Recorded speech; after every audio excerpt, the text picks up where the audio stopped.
Welcome to Growth Minded Conversations. We're your hosts, Amy Diestelkamp and Paula Grimes from Growth Minded Talent Solutions, where we talk about the real leadership and hiring decisions behind building a growing business.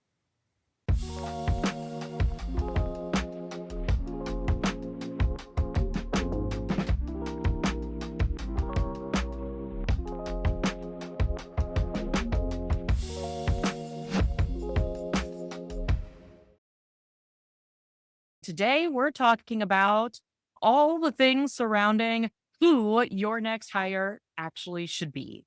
How do we determine who our next hire needs to be once we've determined our business is too big for doing it all by ourselves? And I'm going to start this off actually with when we hire somebody, we want to hire them for a job. We want them to own whatever it is they're doing. What I often see when we make our first hired is I'm going to hire somebody to give things to have them do it. What happens when we do that is we still own everything. We still have to keep it organized in our head. We have the system and process. We own the system and process. They don't own a system and process. So if we don't hand off a job, if we're just handing off tasks, then we still own it all and we're not optimizing what we're paying for. So part of identifying who you need to hire is identifying the job. And part of that is identifying all the tasks we want to get off our plate. But we want to compile all those tasks into a job that somebody could come in and do. And if we had such a busy week, we had very little time to talk to them, they would be able to come in every single day and achieve things and get things done without us interacting with them because they own a part of our business. I think also by taking the time to do this, to really think through what is this job? What's this person going to own? What needs to come off of my plate? The order of priorities that things need to come off of your plate. I find that when people actually take the time to really flush this out in this part of the process, what emerges is more than just a job description. It's a profile, right? It's actually a who. So I'm not just hiring someone to answer my phone or clean up my email.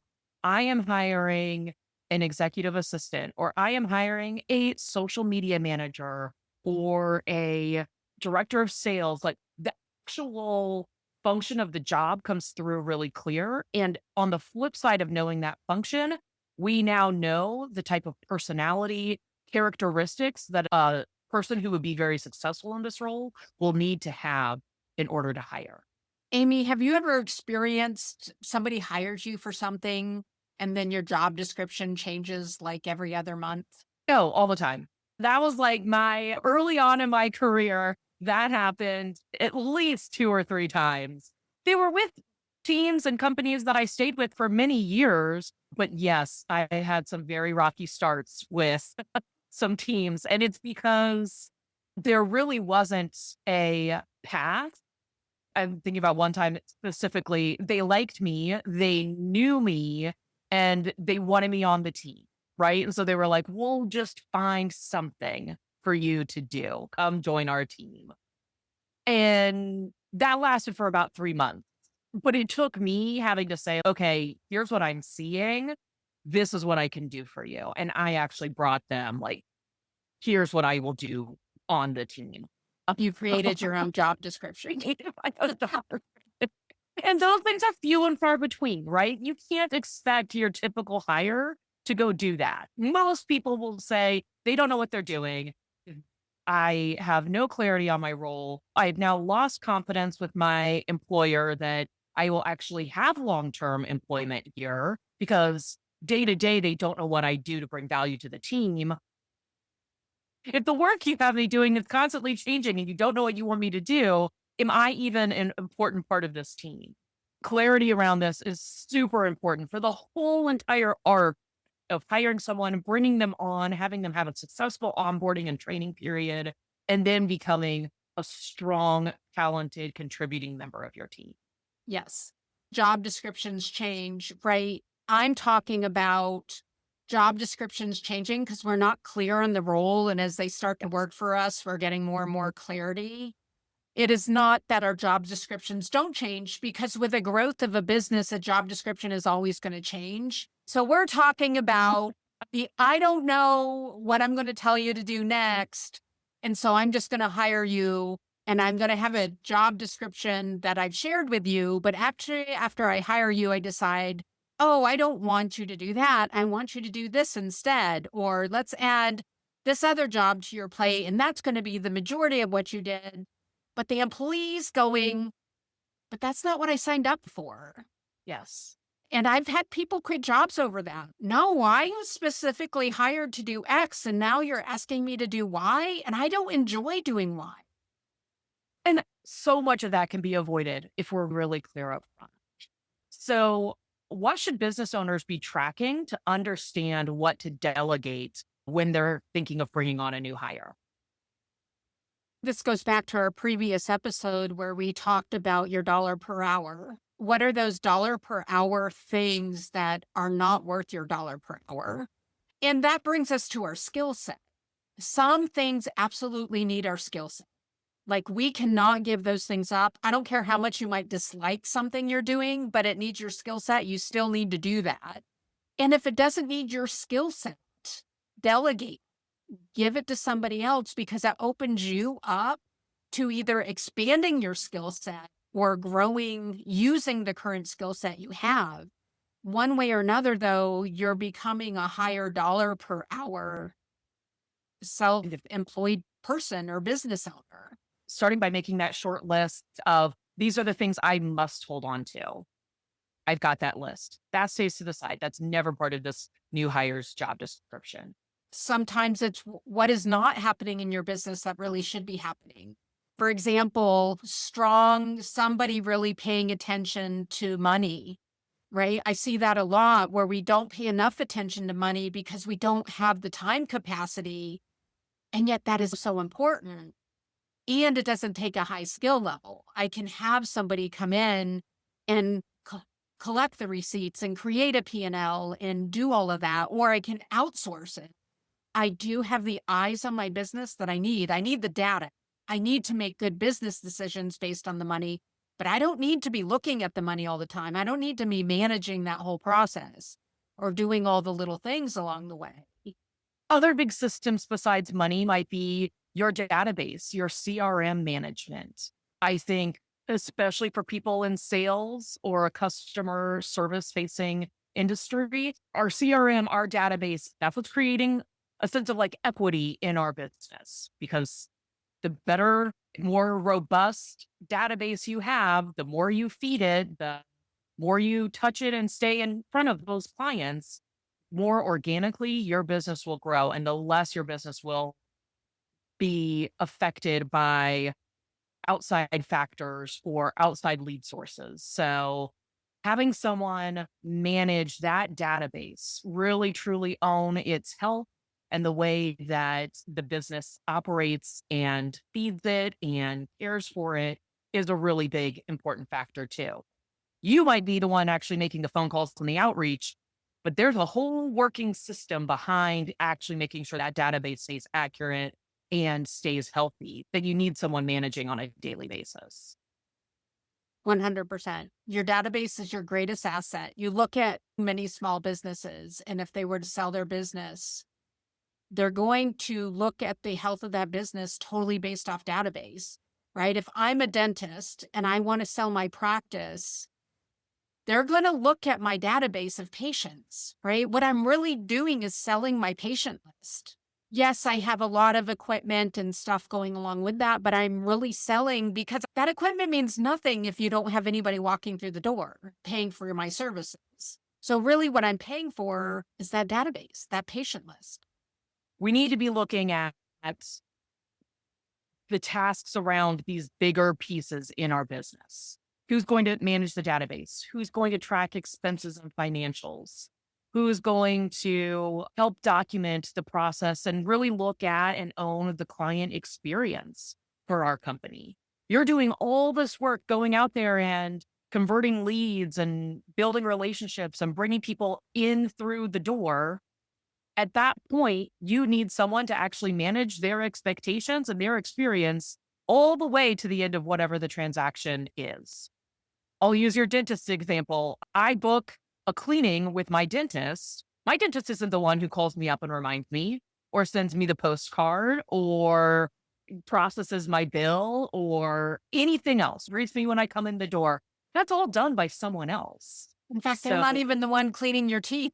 they're not even the one cleaning my teeth. That's right. But it is them setting their team members up and giving them the ability to own the job of when Amy comes through the door, you make sure Amy has an excellent experience, start to finish. It still might be the way you want things done, right? There's a brand identity around it, but they have to own the actual execution of that process. And they should be the ones looking at it critically and saying, how can this be better? What's our customer feedback or client feedback telling us? How do we get client feedback to tell us that we need to make improvements? To circle back for a minute, we Yeah. talked about who to hire and how to determine what they're going to be. And Amy touched on it briefly. You're going to find out their qualities or characteristics as you define what all their tasks are, Yeah. what their job is, not their task, what their job is. So as you define what their job is, it's going to start to become clear who this person needs to be. Does this person need to be able to pick up a phone and easily have a conversation with clients? Or is this person never going to talk to clients? Right? Yeah. Two very different hires. Like, I want somebody who can sit in a cubicle all day and focus on what they need to do, or I need somebody who is client facing who can talk to anybody at any time about anything. It starts to really make clear who this person is, what their personality style might be, what their strengths would be. And then it makes it even easier as you're looking for that person of what qualities does this person need to have. And actually, once you get to that point, you've now, as a business owner, you have determined that you do need to hire. You're financially ready to hire. You're mentally ready to hire. I don't know if at this point you would necessarily have a specific job description, but you've at least created a job summary of this is the function of this person on the team. So now we start to think about their identity. Who would be a good person in this type of role?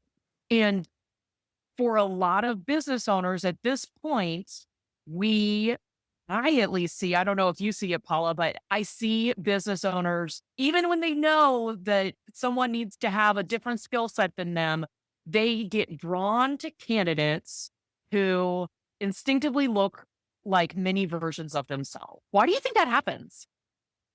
Because we connect with those people, right? When somebody speaks like us, thinks like us, it's so easy to connect with those people because it's like a duplicate of us.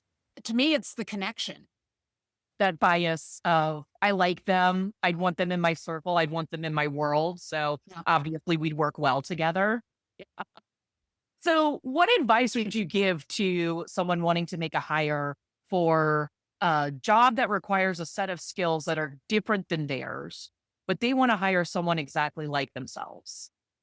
So you got to remember, I have yet to meet a married couple that are the same.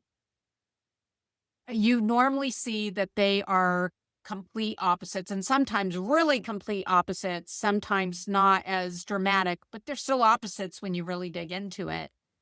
And if you think about bringing someone on the team to do all those things you don't like to do or you're not good at, right? That's the opposite of you. So if you hire you, you're hiring somebody that's going to be good or like doing all the same things you like doing. There is a time for that. When we're doing our initial hire, we're looking for that person who actually isn't like us. It's identifying what are my strengths and weaknesses because I'm looking for the person who has the opposite strengths and weaknesses, right? I always go internal because if we know who we are and we know where we really excel and we are really honest about where we don't excel, then we can go find that person that excels in all those areas that we don't excel. This is probably one of the hardest concepts I face when helping emerging leaders and emerging business owners in this is typically what I see is as people are growing their business and they've been doing it on their own, they are someone who probably moves pretty fast, right? They make decisions from their gut, they pull the trigger, they're moving forward. And that's gotten them a lot of success. It's probably helped contribute to where they are right now.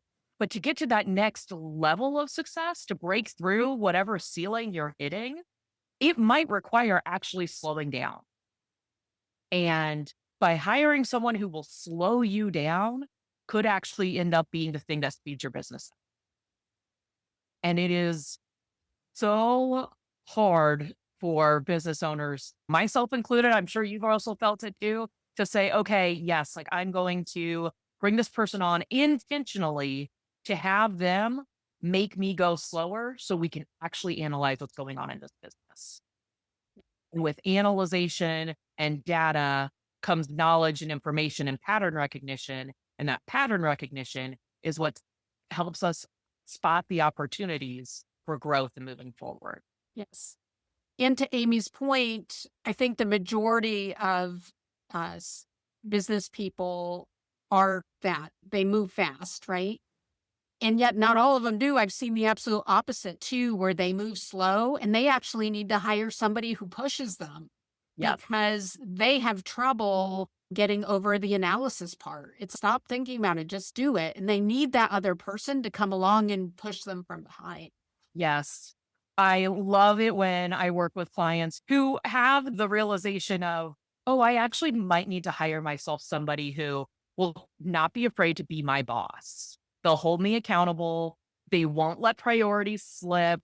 They will come to me when they see gaps. They will be proactive because I know I'm not that person. When I work with those clients and they're really clear on that, it makes the hire so much easier because candidates will tell you right up front what they like to do, how they like to do it, and finding someone with those skill sets is it's not hard as long as upfront that's what you need.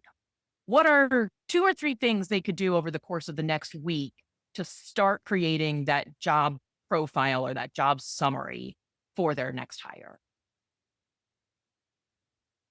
I still go back to the very first one of identifying what your skill level is and what you can absolutely not let go of. No matter what, you have to own it and then start to look at all the other things.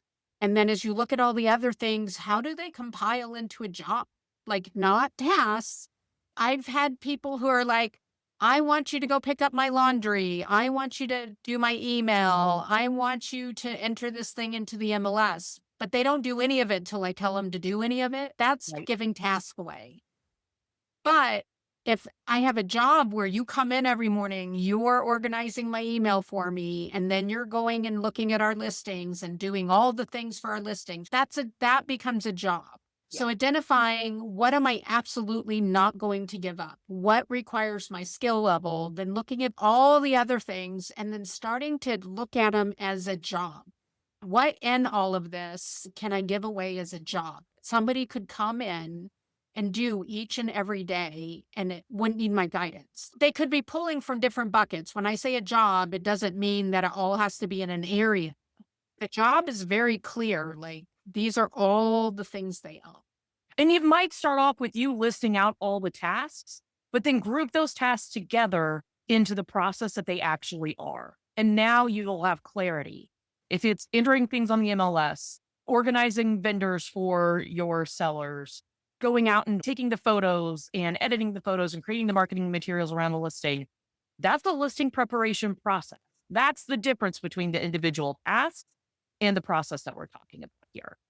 Same with the dentist, right? If you've got someone in charge of greeting people as they come in the door and taking their insurance information and putting it in the system and getting things ready for billing and checking them in, all of those things are individual tasks. But what they own is they own the front of office process for patient check-in. So Yeah. that's the difference that we're talking And about the here. dentist isn't coming out and go, okay, check this person in now. Okay, put it in the computer now. They're not coming in and telling them to do a whole bunch of things. The dentist probably doesn't even talk to them throughout the day. The dentist does their job, they do their job, and everybody is in alignment with each Great. So, yeah, this week, just start with the awareness. What are the things that I absolutely have to be doing this week that only I can do? What are the tasks and what systems do those tasks feed that could come off my plate for someone else to do.